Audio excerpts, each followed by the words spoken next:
नमस्कार दोस्तों। तो आज के लेक्चर में हम पढ़ेंगे सिविल प्रक्रिया संहिता की धारा 75 कमीशन निकालने की न्यायालय की शक्ति। तो धारा 75 जो है वो आती है पार्ट 3 के अंतर्गत और पार्ट 3 है अनुषांगिक कार्यवाहियां, मतलब न्यायालय की ऐसी कार्यवाहियां जो न्यायालय के द्वारा डायरेक्ट रूप में नहीं की जाती बल्कि न्यायालय के प्रतिनिधि या एजेंट के द्वारा की जाती हैं।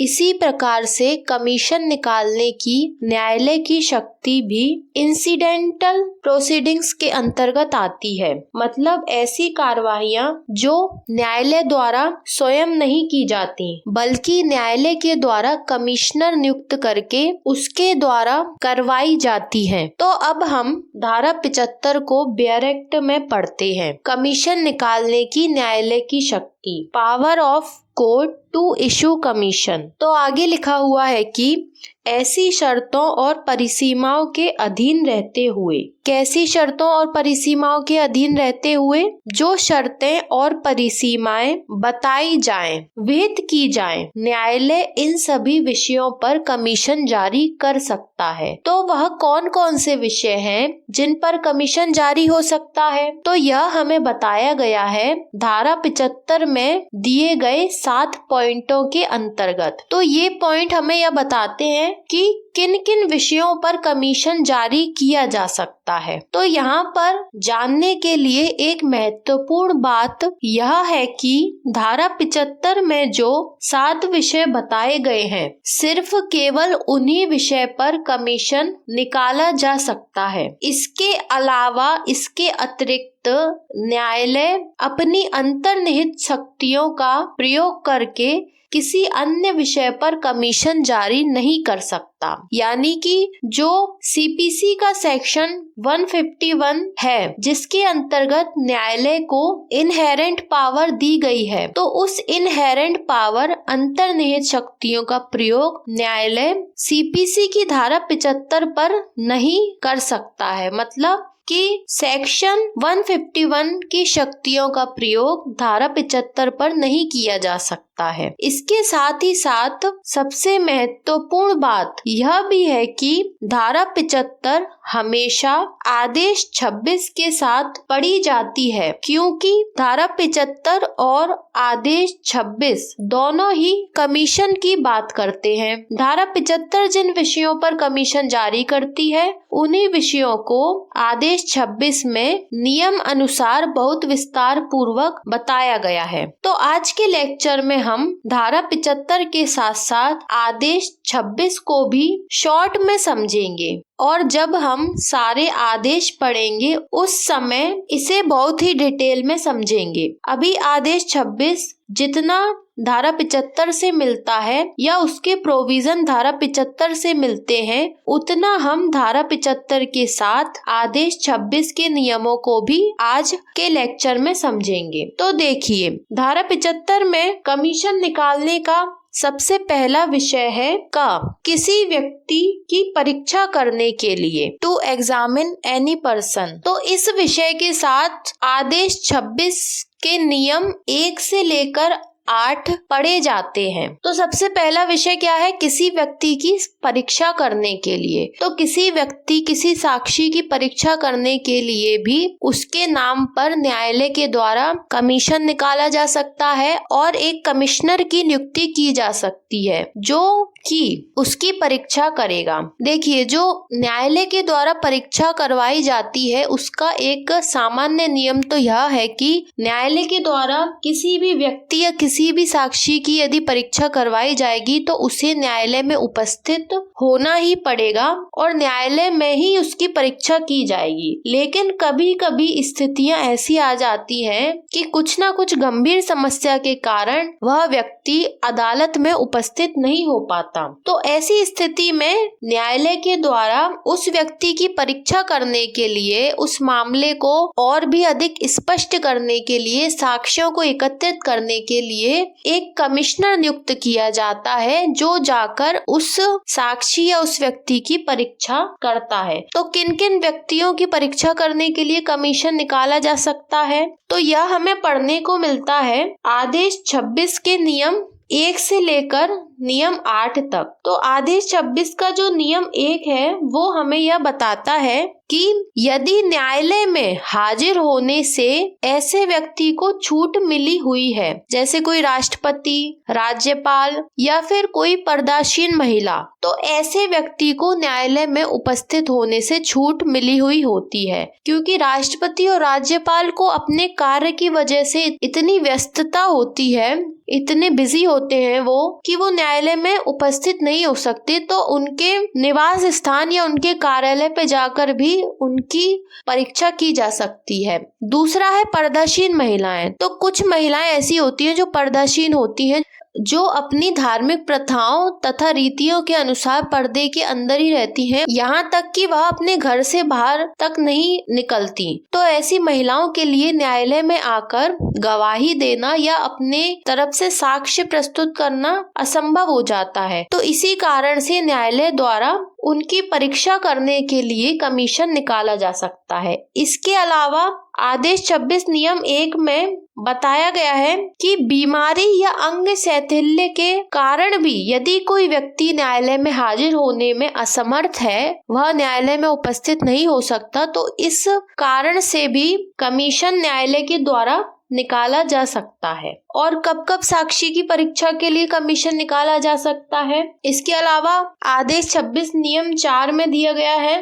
कि न्यायालय की अधिकारिता के बाहर यदि कोई व्यक्ति रहता है तो उसकी परीक्षा के लिए भी कमीशन निकाला जा सकता है, या फिर किसी भी ऐसे व्यक्ति की जो ऐसी सीमाओं को छोड़कर जाने वाला है और उस व्यक्ति के लिए न्यायालय ने उसके बयान रिकॉर्ड करने के लिए एक डेट निश्चित कर दी है और वह उस डेट से पहले ही, उस निश्चित तारीख से पहले ही चला जाएगा, तो उस व्यक्ति के जाने से पहले ही उसकी कमीशन निकालकर परीक्षा की जा सकती है। इसके अलावा या कोई सरकारी सेवक है और न्यायालय को ऐसा लगता है कि यदि उस लोक सेवक को बुलाएंगे तो उसके न्यायालय में उपस्थित होने से सेवा में कुछ न कुछ नुकसान होगा, तो इस कारण से भी उस लोक सेवक की परीक्षा उसके कार्यालय पे जाकर या जहाँ पर वह सेवा करता है वहाँ पर जाकर भी उसकी परीक्षा की जा सकती है। इसके बाद हमें आदेश 26 का नियम 4A पढ़ने को मिलता है, जो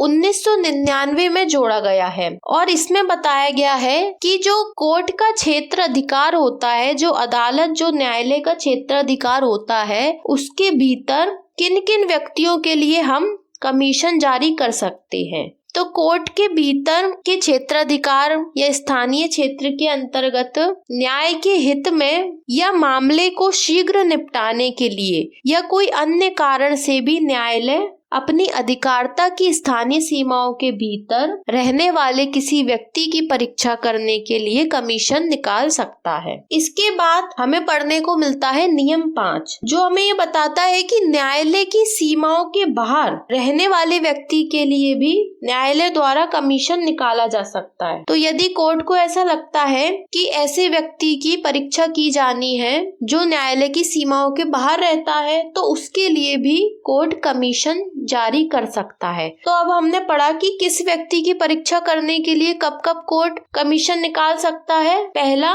जब कोई व्यक्ति न्यायालय की स्थानीय सीमाओं के भीतर रहता है, जो हमने नियम 1 और नियम 4A के अंतर्गत पढ़ा। नियम 1 में पढ़ा कि राष्ट्रपति, राज्यपाल और पर्दाशीन महिलाओं को न्यायालय में उपस्थित होने से छूट है। दूसरा, बीमारी या अंग शैथिल्य के कारण यदि कोई व्यक्ति न्यायालय में उपस्थित होने में असमर्थ है तब कमीशन निकाला जा सकता है। तीसरा, हमने पढ़ा न्याय के हित में कमीशन निकाला जा सकता है। चौथा, हमने पढ़ा मामले को शीघ्र निपटाने के लिए कमीशन निकाला जा सकता है। और पांचवा, कोई अन्य कारण से भी कमीशन निकाला जा सकता है। तो ये जो 5 मुख्य पॉइंट है ये हमें पढ़ने को मिलते हैं न्यायालय की स्थानीय अधिकारिता के भीतर रहने वाले व्यक्ति के संबंध में कमीशन निकालने के लिए। अब उसके बाद आता है जब कोई व्यक्ति न्यायालय की अधिकारिता के बाहर रहता है तो उसके लिए लिए आदेश 26 का नियम 5 में बताया गया है कि उस स्थिति में कब कब कमीशन निकाला जा सकता है। फिर है एक व्यक्ति जो न्यायालय की अधिकारिता को छोड़कर भागने वाला है, उसके लिए कमीशन निकाला जा सकता है, जो नियम 4 में बताया गया है। या एक व्यक्ति है जो सरकारी सेवक है, ये भी नियम 4 में बताया गया है। या और एक ऐसा व्यक्ति है जो भारत की सीमाओं के बाहर रह रहा है, तो ये बताया गया है नियम 5 के अंतर्गत। तो इन सभी स्थितियों में किसी व्यक्ति की परीक्षा करने के लिए कमीशन निकाला जा सकता है। और किसके आवेदन पर कमीशन निकाला जाएगा? या तो वो व्यक्ति या वो साक्षी स्वयं आवेदन करता है, या पक्षकार आवेदन करता है, या न्यायालय अपने सो मोटो पावर से भी कमीशन जारी कर सकता है। अब जो कमीशन निकाला गया है, उस कमीशन के अंतर्गत जो कमिश्नर है उस व्यक्ति की गवाही रिकॉर्ड करेगा या गवाही लेगा, तो उसको एविडेंस रिकॉर्ड के रूप में माना जाएगा। इसके बाद आता है पॉइंट नंबर ख, स्थानीय अन्वेषण के लिए commission, to make a local investigation. तो आदेश 26 का नियम 9 और 10 स्थानीय अन्वेषण के लिए कमीशन की बात करता है कि किन किन विषयों पर स्थानीय अन्वेषण के लिए कमीशन निकाला जा सकता है। तो नियम 9 में लिखा है किसी विवादक विषय के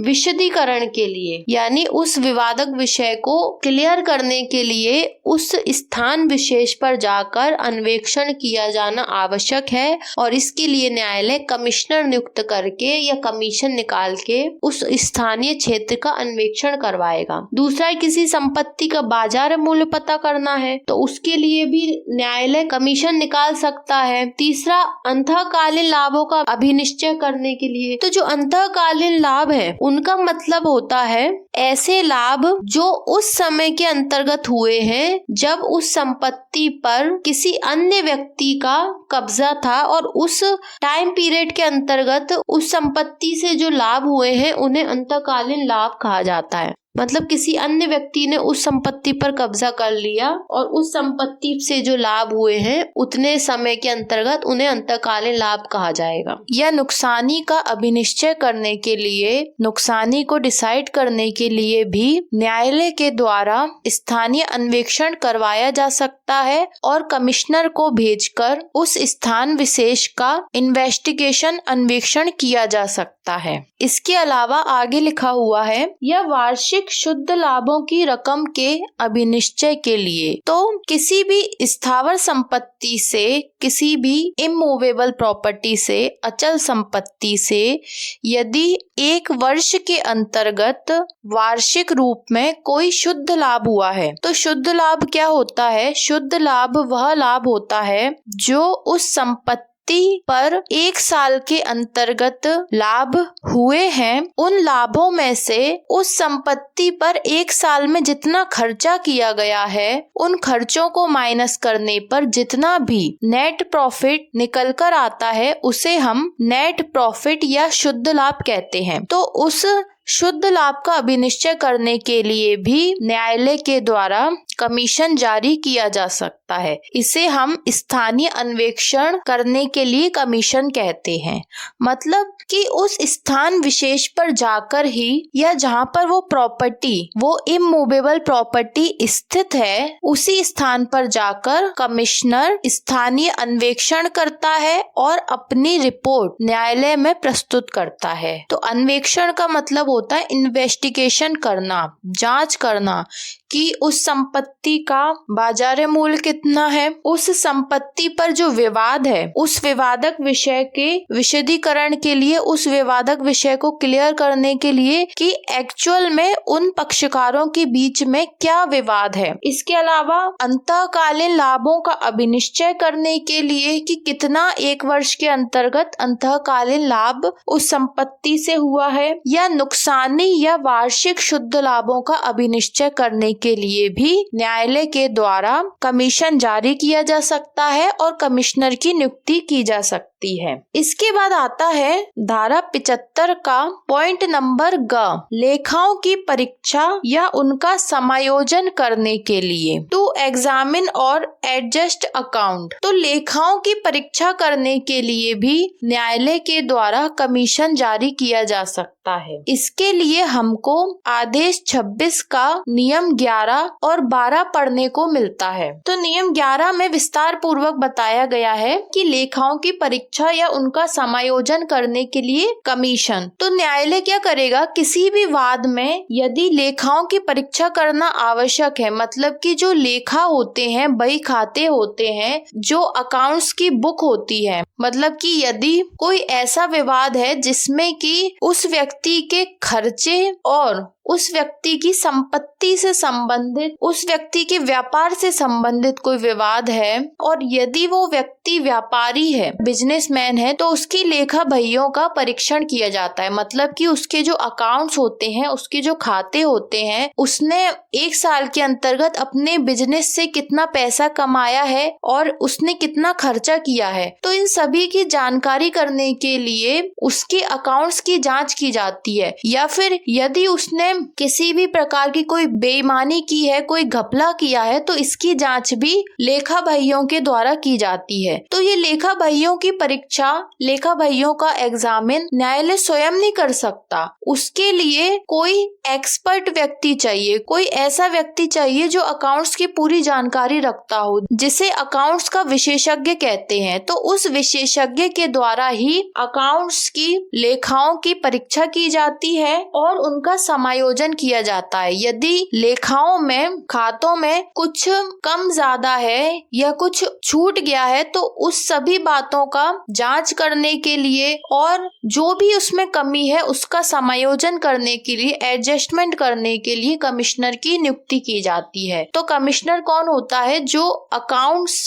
का विशेषज्ञ होता है और वह पूरी जांच करने के बाद अपनी रिपोर्ट न्यायालय में प्रस्तुत करता है, जिसके आधार पर न्यायालय उस केस में अपना निर्णय सुनाता है। इसके बाद आता है धारा 75 का पॉइंट नंबर घ, विभाजन के लिए commission, to make a partition. तो पॉइंट नंबर घ में बताया गया है कि विभाजन करने के लिए भी, मतलब किसी संपत्ति का बंटवारा करने के लिए, विभाजन करने के लिए भी कमिश्नर की नियुक्ति की जा सकती है और कमीशन जारी किया जा सकता है। तो इसके लिए हमको आदेश 26 का नियम 13 और 14 पढ़ना है, जिसमें बताया गया है कि स्थावर संपत्ति का विभाजन करने के लिए भी कमीशन जारी किया जा सकता है। यदि न्यायालय को ऐसा लगता है कि केस में यह डिसाइड नहीं हो पा रहा है कि स्थावर संपत्ति में किस पक्षकार का कितना भाग है या वह कितना अंश रखता है, और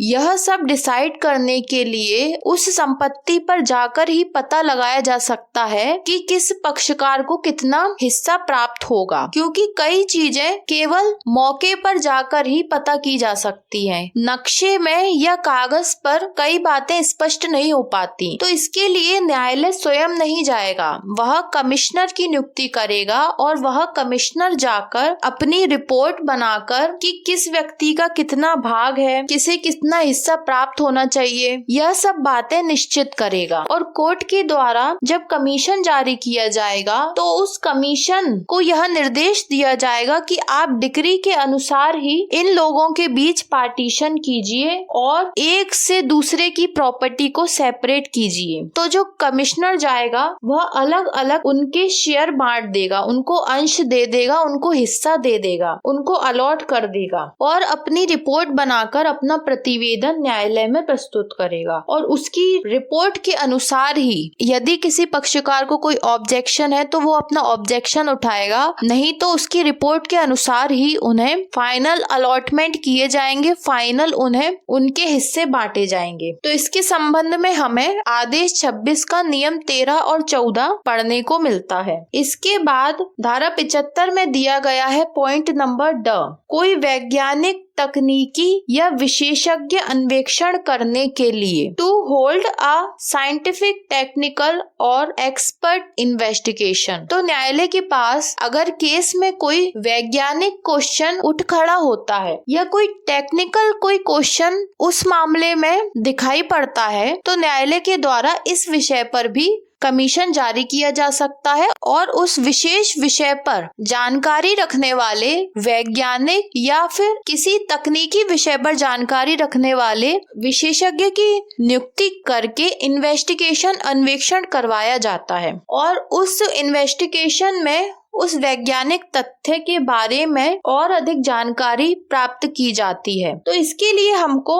आदेश 26 का नियम 10A पढ़ने को मिलता है, जिसमें लिखा है कि वैज्ञानिक अन्वेषण करने के लिए भी कोर्ट कमीशन जारी कर सकता है। यदि कोर्ट के पास किसी ऐसे विषय से संबंधित कोई विवाद है जिसके लिए कोर्ट को वैज्ञानिक चीजों को देखना पड़ सकता है, तो कोर्ट को उन वैज्ञानिक तथ्यों से संबंधित एक्सपर्ट की जरूरत पड़ती है। तो इसके लिए कोर्ट उन वैज्ञानिक एक्सपर्ट को बुलाता है। इसके साथ ही यदि कोई टेक्निकल विवाद है तो उसके लिए टेक्निकल विशेषज्ञ को बुलाया जाता है, ताकि न्यायालय बहुत आसानी से उस मामले को समझ सके और एक निष्पक्ष निर्णय दे सके। तो इसके लिए हमको आदेश 26 का नियम 10A पढ़ने को मिलता है। इसके बाद आता है धारा 75 का पॉइंट नंबर 4। ऐसी संपत्ति का विक्रय करने के लिए जो शीघ्र और प्राकृत्यशील है और जो वाद का अवधारण लंबित रहने तक न्यायालय की अभिरक्षा में है। To conduct sale of property which is subject to speedy and natural decay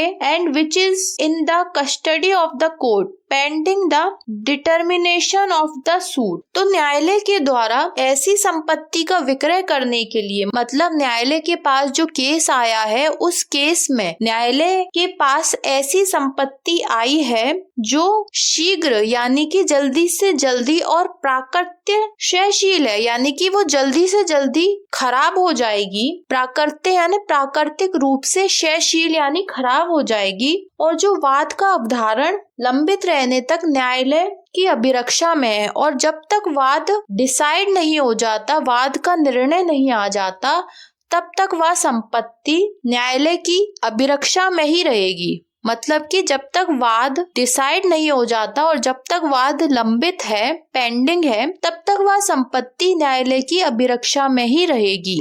तो ऐसी संपत्ति को विक्रय कर देना, बेच देना ही उचित है। तो ऐसी संपत्ति का विक्रय करने के लिए भी न्यायालय के द्वारा कमिश्नर की नियुक्ति की जा सकती है और कमीशन जारी किया जा सकता है। तो इसके लिए हमें आदेश 26 का नियम 10C पढ़ने को मिलता है, जिसमें यह बताया गया है कि यदि कोई जंगम संपत्ति है, संपत्ति कौन सी है? जंगम संपत्ति, यानी कि मूवेबल प्रॉपर्टी, चल संपत्ति, जिसे एक स्थान से दूसरे स्थान पर ले जाया जा सकता है, जैसे कि कोई फलों की टोकरी है या सब्जियां हैं या फिर ऐसी कोई वस्तु है जो 2-3 दिनों में ही खराब हो जाएगी। तो इसके लिए न्यायालय उसे जल्दी से जल्दी बेचने की व्यवस्था कर देता है, क्योंकि न्यायालय को यह पता है कि इससे संबंधित केस बहुत लंबा चलेगा और यह संपत्ति जो चीज है वो खराब हो जाएगी। तो इसलिए न्यायालय उसे बेचने के लिए भी कमिश्नर की नियुक्ति कर देगा और उसे बेचने का कारण भी लेखबद्ध करेगा कि वह संपत्ति उसे क्यों बेचनी पड़ी। न्यायालय जिस कमिश्नर की नियुक्ति करेगा उसे यह कहेगा कि तुम इस मूवेबल प्रॉपर्टी का विक्रय कर दो और जो भी रिपोर्ट हो हमें आकर बताओ। तो उस संपत्ति का विक्रय करने से जितना भी पैसा प्राप्त होगा, जितना भी धन प्राप्त होगा, उस धन को न्यायालय अपने पास रखेगा और उस मामले में जो भी अंत में निर्णय आएगा और जिससे वह धन प्राप्त होना चाहिए उसे वह धन सौंप देगा। तब तक वह जितना भी पैसा है न्यायालय की कस्टडी में ही रहेगा। इसके बाद धारा 75 में आता है पॉइंट नंबर 6। कोई अनुसचिवीय कार्य करने के लिए भी कमीशन निकाला जा सकेगा। तो अनुसचिवीय कार्य करने के लिए भी कमीशन जारी किया जा सकता है, जिसके लिए हमें आदेश 26 का नियम 10B या 10ख पढ़ने को मिलता है। To perform any ministerial work. तो मिनिस्ट्रियल वर्क अनुसचिवीय कार्य क्या होते हैं? जैसे कि यदि न्यायालय को किसी केस में कोई गणना करनी है, कोई गिनती करनी है या रुपयों की गिनती करनी है, या यदि किसी मतदान से संबंधित केस है तो उसमें मतदानों की गिनती करनी है, तो यह सब कार्य न्यायालय स्वयं नहीं करेगा, क्योंकि यह टाइम वेस्टिंग कार्य है। इसके लिए अलग से न्यायालय के द्वारा एक कमिश्नर की नियुक्ति की जाएगी और कमीशन जारी किया जाएगा, जो इनकी गिनती करेगा या जो भी अन्य मिनिस्ट्रियल वर्क है उस मिनिस्ट्रियल वर्क को पूरा करेगा, अनुसचिवीय कार्यों को पूरा करेगा। मिनिस्ट्रियल वर्क का मतलब यह भी होता है कि जो भी ऑफिस से संबंधित, कोई कार्यालय से संबंधित कार्य हैं तो उन्हें न्यायालय के द्वारा कमिश्नर नियुक्त करके पूरे करवाए जाते हैं। और जो भी उन मिनिस्ट्रियल वर्क की अनुसचिव कार्यों की यदि किसी केस में गिनती करने का कार्य है या मतदान की गिनती करनी है या रुपए की गिनती करनी है, तो उसकी जो भी रिपोर्ट होगी वो रिपोर्ट कमिश्नर न्यायालय को सौंप देगा। तो इस तरीके से न्यायालय के द्वारा अलग अलग विषयों पर कमीशन जारी किए जा सकते हैं और जो विषय धारा 75 में बताए गए हैं, जो 7 पॉइंटों के अंतर्गत आते हैं, उन्हीं विषयों पर न्यायालय कमीशन जारी कर सकता है। इसके अतिरिक्त अन्य किसी भी विषय पर न्यायालय कमिश्नर की नियुक्ति नहीं कर सकता और कमीशन जारी नहीं कर सकता। और ये जो कमीशन जारी किया जाता है, ये कमीशन या तो दोनों पक्षकारों में से किसी पक्षकार के आवेदन पर निकाला जा सकता है या न्यायालय सो मोटो भी कमीशन जारी कर सकता है, यानी कि स्वयं उसके पास यह पावर होती है कि यदि उसे किसी विषय पर लगता है कि धारा 75 में बताए गए 7 विषयों में से किसी एक विषय पर कमीशन जारी करना चाहिए, तो वह सो मोटो भी स्वयं की इच्छा से भी कमीशन जारी कर सकता है। तो यह थी सिविल प्रक्रिया संहिता की धारा 75 और आदेश 26। आदेश 26 को आज के लेक्चर में हमने बहुत शॉर्ट में कवर किया है। जितना आदेश 26 धारा 75 से मिलता था, केवल हमने आदेश 26 का उतना ही पोर्शन कवर किया है। जब हम आदेशों की सीरीज पढ़ेंगे उस समय आदेश 26 को पूरा कवर करेंगे। तो इस प्रकार से आज हमने धारा 75 को समझा। यदि आपको धारा 75 से संबंधित कोई डाउट है या फिर आप कोई क्वेश्चन पूछना चाहते हैं तो हमसे कमेंट बॉक्स में पूछ सकते हैं। सीपीसी को और आसान भाषा में समझने के लिए हमसे जुड़े रहिए और हमारे चैनल को सब्सक्राइब कीजिए। धन्यवाद।